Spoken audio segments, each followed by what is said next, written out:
again. My name's Serge Volken. I welcome you in my little leather atelier hidden in the middle of downtown Lausanne, Switzerland, close to the public but wide open to the world.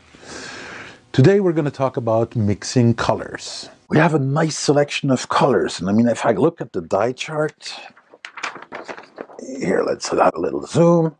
You have 28 colors in leather dye, 16 in pro dyes, 11 in acrylics, and so on and so on. You can check it on the website. Do we really need hundreds of different colors like some fancy pants brands are offering? Not really. There might be more to it than just slosh some dye straight out of the bottle onto a piece of dead cow. If you only have a small selection of colors, you should be able to mix them. Well, at least if you pretend to be an artist, because an artist, that's the first thing he learns, is how to mix his colors. All right, so your business card and website says leather artist, but you got no clue how to mix colors? Let's just look at the very basics of color theory.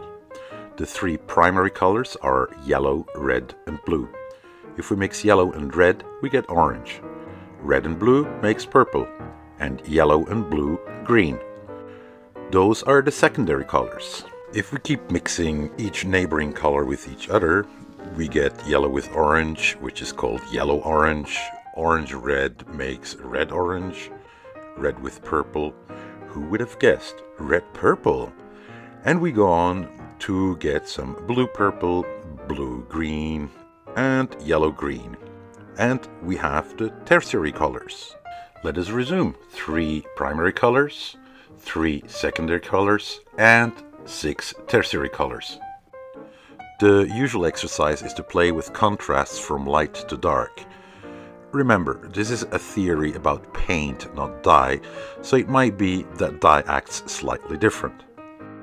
Here is how it works. We divide our color slices in concentric circles, the outer circles in the unaltered colors as seen previously. We add another circle with a tiny bit of black, then another one with a bit more of black, and so on. Some of us may have done that exercise during their school years at art classes. Well, that is just the beginning of the big bang of endless colors. And it's time to let you watch me playing around with colors. Once again, I'll be using Bristol paper for this exploration because I want to save my leather for more important projects. I'll take 3 colors, not necessarily the pure primary colors, but close enough. That is beige, oxblood, and light blue. All of them are Fiebing's leather dye, the ones also called alcohol dyes. So, first let's do a little square of beige straight out of the bottle, just to see what that looks like. Close enough to yellow, good. Let's see, a little bit of blue, just the tip of the brush, because that's very potent stuff, blue. Mix it, normally we should get green. Let's see if that worked out. Yeah, that does it. Green, fine. Okay, from this point on, I will not bore you with an endless demonstration and talk about each single color. So let's speed up things a bit, because honestly, from this point on, I'm as clueless as whoever about what I'm exactly doing. I'm just dabbing around, add a bit of blue, some red, and so on and on. And this is exactly what I would like you to do. Do your personal alchemy and observe. You may even want to take personal notes. Play around, have fun. Did you see this? I just invented some colors that aren't even on the Fiebing's dye chart. The secret nobody else wanted you to know about. That with the few dye bottles, you have the key to an unlimited choice of colors. Did you ever wonder how many colors there are? 1,000 levels going from light to dark. Multiply this by 100 levels going from red to green, plus another 100 levels going from yellow to blue, which gives us a rough number of about 10 million colors. In theory, with 3 basic colors, you could mix all the colors there are. It's a little bit difficult, I agree. There's about 13,000 named index colors. You can make your own color mixture with all the colors and dyes Phoebings has to offer. But as a rule of thumb, keep the different types of products to themselves. Obviously, you won't mix water-based dyes or acrylics with alcohol-based products. But what about pro dyes, also known as oil dye, and the plain leather dye that both use alcohol as solvent? I think I mentioned in a previous clip that this was doable. Well, I've been told that this wasn't the case. We may have a surprise or two because they don't seem to behave as expected, as I'm just going to test now.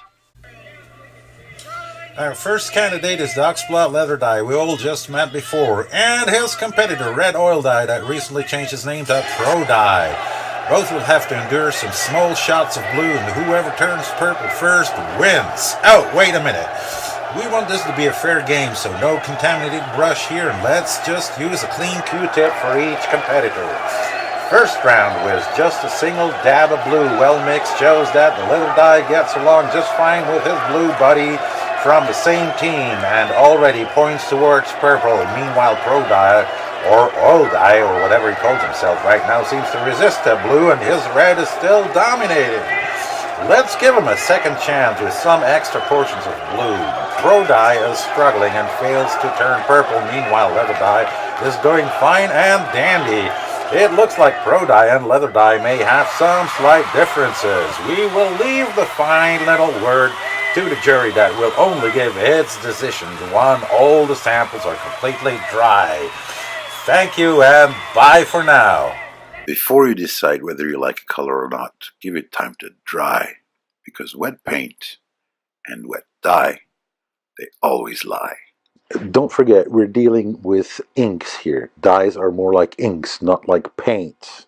So they may behave a little bit different when you mix them. We're dealing here with art, not with science. So your personal perception also will play a role, and the perception of your client. Now this is going to get wicked. The angle of the sun has an influence on your color and light perception. If you're closer to the equator, you have a direct sunlight that is going to dull the colors down. This explains why people closer to the equator use very flashy and bright colors as opposed to those closer to the poles on one side or the other. No way I can go through all the colors within these 10 minutes, so it's up to you to do a little bit of homework. Try to understand what colors are, how we perceive them, why we see colors that actually in true nature don't really exist because it's just different wavelengths of the light spectrum. Then also go and look up at the internet, maybe start with Wikipedia, follow up their sources, and most important, go get yourself a book that explains color theory so you really understand what you're dealing with. Yeah, do it the easy way. Ask your social network. With all them contradicting answers, you probably end up knowing less than before you even asked the question. So do your homework. If you like that episode, give me a thumbs up just to boost my ego a little bit. And if you haven't already, don't forget to subscribe so you'll be informed about the coming up episodes. And I'll see you then. Cheerio. Bye-bye. Psst. Get over here. I found these in his drawer, and he still clings on to that secret of the toothbrush.